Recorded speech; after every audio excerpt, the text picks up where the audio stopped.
Hi there, this is Jay. I thought I'd make a quick video on how to determine what battery pack size you might need.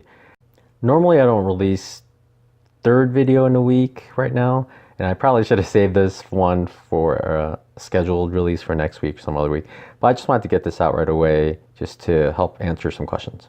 There's been a lot of questions on Facebook and YouTube and other forums, people asking what they should get, but without knowing exactly what items you're going to charge, that will be quite difficult for someone just to outright tell you.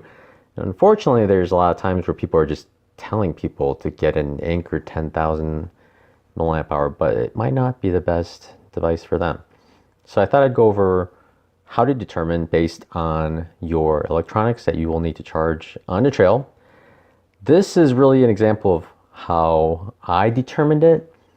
Now, it might not be the best way, might not be super accurate, and some people probably tell me I'm way off, but it gets you closer to what I think what you're going to need than someone just telling you to get a battery pack they used. So now the big thing to remember is the formula volts times amps equals watts. Battery packs come in amp hours, and that doesn't really mean that much without the volts. It's really watt hours that is the actual determination of how much storage a battery has. So here is a list of all my devices. Now, if you take this advice, there's a chance you'll run out of battery. So don't, sue me or something if your inReach dies, please. Okay, now here's all my devices. I do have quite a bit. There are 7 here. Now the inReach, I had to measure with a little USB charge meter, and I actually drained it all the way and then charged it and got 9 watt hours. So I put it here in the measured column. I'll tell you why I have separate columns. Everything else, the Petzl actually set it on the battery, the watt hours, so I wrote it in. The 360 camera also set it on the battery, and it said 5.2. Sony battery said 5.7. A lot of times if you look at the replacement batteries, it'll tell you the watt hours. If not, just take the milliamp hours and then multiply it by the voltage it states. At the very least, it should have both those numbers. Now on the Samsung S7 Edge, it comes with a 3400 milliamp hour battery, but it's 2 years old, so I thought I'd reduce it down to 2800. And multiplying that by 3.7, it comes to 10.36. And then the Gopro Hero 5, I actually had to drain it all the way. I couldn't find out what the capacity was.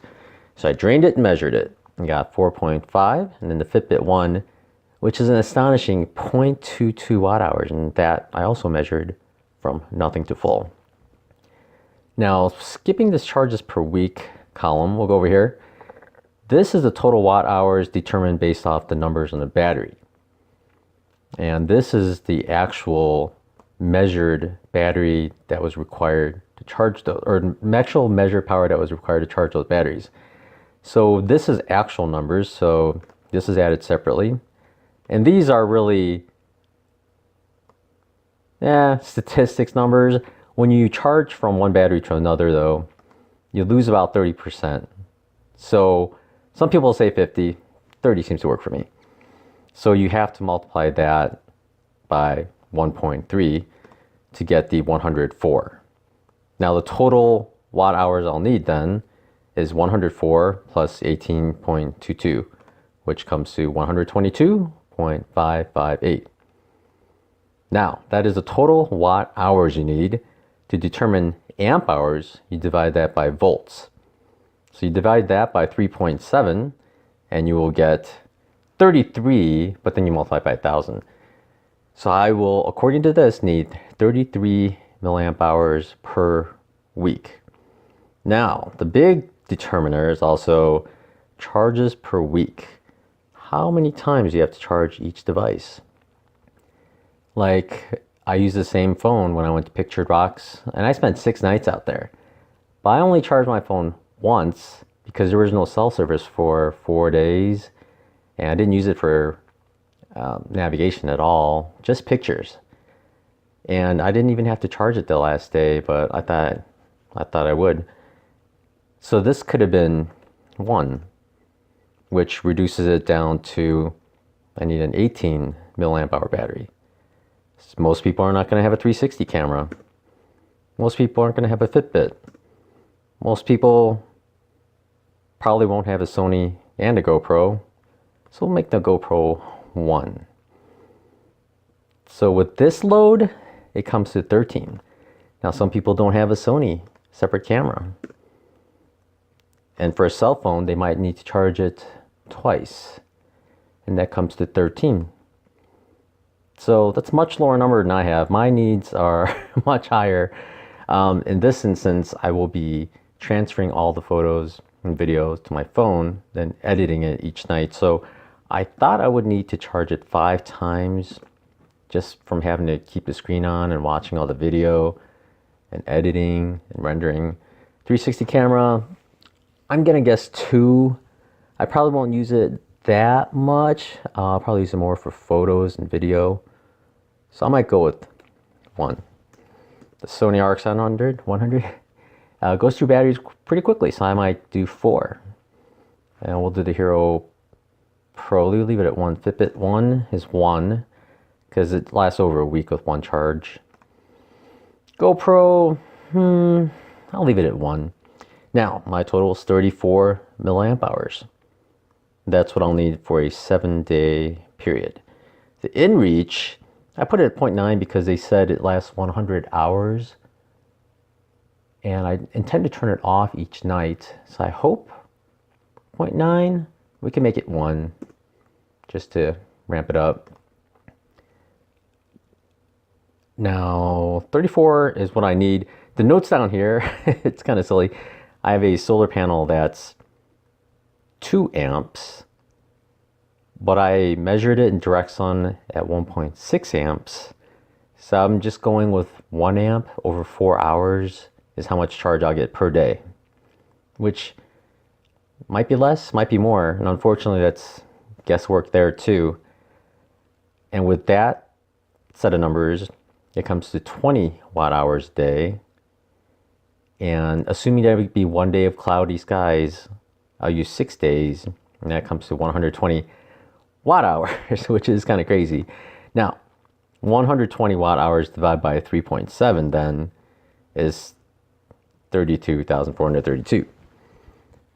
Well, 32.4. But in milliamp hours, this is how much a solar panel should get me per week, which is still less than how much I need from the battery pack. But that just means I should be able to go maybe 2 full weeks. Well, this should be able to sustain everything it does, so maybe a month without having to charge in town, if my solar panel charge speeds are accurate. So that's what I got. I hope this works for you. I hope it didn't confuse you any further. I hope it does help you determine what size battery pack you need. I thought about putting this spreadsheet up online somewhere, but a lot of it's kind of customized. Like this, I put in a milliamp hour and then I calculated with formulas. But a lot of it I just kind of typed in because I found the watt hours from the batteries themselves. I guess you could use this kind of info, but I don't know. I'm not sure if I could put upload just like a Excel template to Google Docs. I'm not sure, but on paper you could still do all this, and you can kind of determine what you need, and then you could kind of flux with these numbers. I don't know how. I don't know. A lot of this is guesswork, like I said, with the Sony 4. Might be 2. I don't know. Sony might be 7, which would be 41, which means I'm out of power within a couple of weeks. So that's it for you. If you have any questions, please feel free to comment. I'll try to answer as many as I can. I can't give you direct advice without knowing your electronics. That's the catch. And then your usage. Those are the big numbers. Okay.